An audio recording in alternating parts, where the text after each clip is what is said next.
So the deeper meaning behind forgiveness is not just to not hold on to resentment, right? The deeper meaning behind forgiveness is for personal salvation and for the salvation of everybody as a whole. And when I say salvation, I mean the right perception, right, of who we truly are.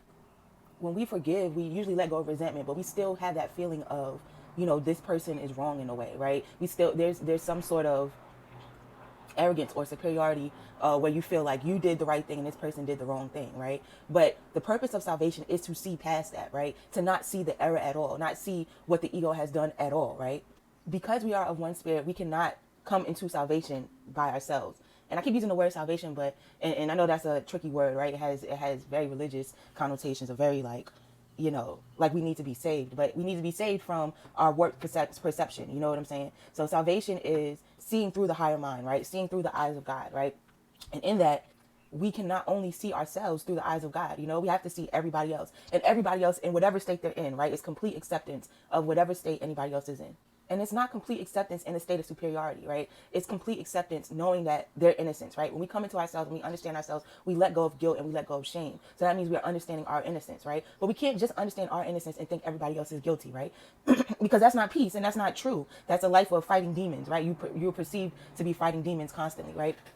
But if you see people for who they truly are, which is the same innocence as you see yourself, then only then do you have that peace, right? Then and only then are you seeing correctly. Then and only then are you seeing through the eyes of God, who see us in perfection, who see us in innocence.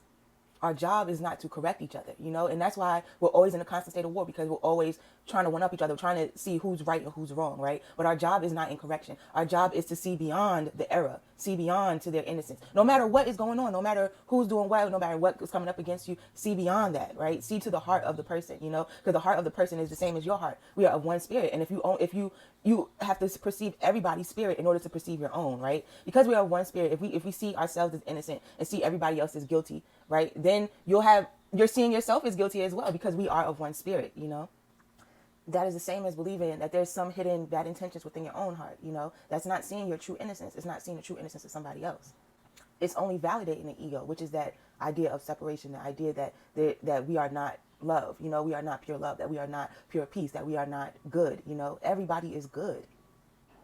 Everybody is right. So when we perceive that wrongness in somebody else, we're perceiving it in us, and we're saying that the wrongness or the error of the ego is real.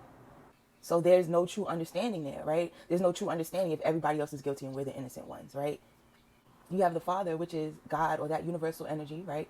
Father, Mother, whatever you want to call it by any name, that universal energy that is running through everything in all of us, You have the Son, which is us, right? Or the daughter, whatever you want to call it, the children, the creation of God. And then you have the Holy Spirit, which is the remembrance of that creation, right? That helper energy that helps us to understand, to remember who we truly are. That is one spirit. That is the Trinity of one spirit, So in order to truly remember that, in order to come into that oneness, we have to remember everybody. Nobody's excluded from that, no matter what they're doing, no matter the actions of the ego, right? The ego is false in itself. It's a false understanding of self. It is the separation of self from the self, So if we start correcting each other and acknowledging the ego, the false sense of self, then we're acknowledging something that's not real. We're going further into the ego, because how you correct something that's not real, you look beyond it. If it's not real, it's not real. You know what I'm saying? So in the beyond of what is not real, you see truth, and you see the truth of who we truly are. We as a whole, not we as an individual. You know what I'm saying? We as a whole. So it's imperative that we see each other in the light of truth, And that's what forgiveness is. That's what forgiveness is unity.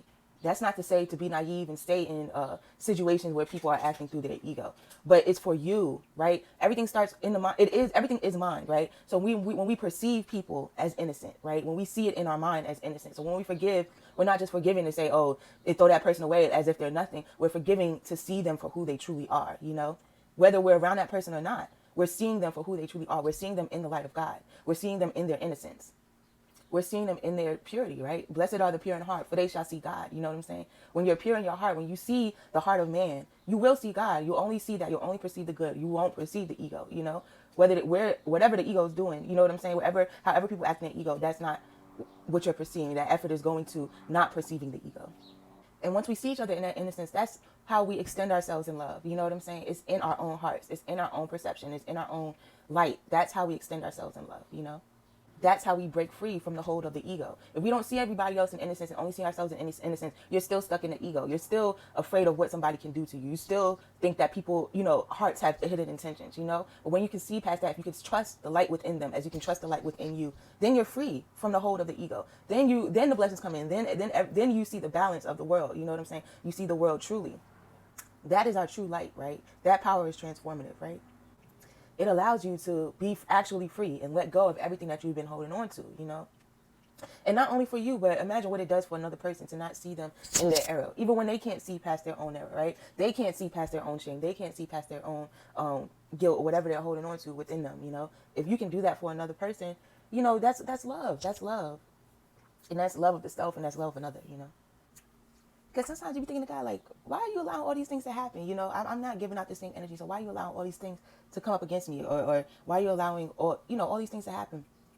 And then, coming to this realization, it's like, oh, to show that it has no power. It has no power over you. You know what I'm saying? None of these things have power over you unless you let it. And letting it is seeing that error. Letting these things have power over us is seeing that error. To not see it is to relinquish the power we've given to it. To disregard it as unreal is to relinquish the power that we've given to it.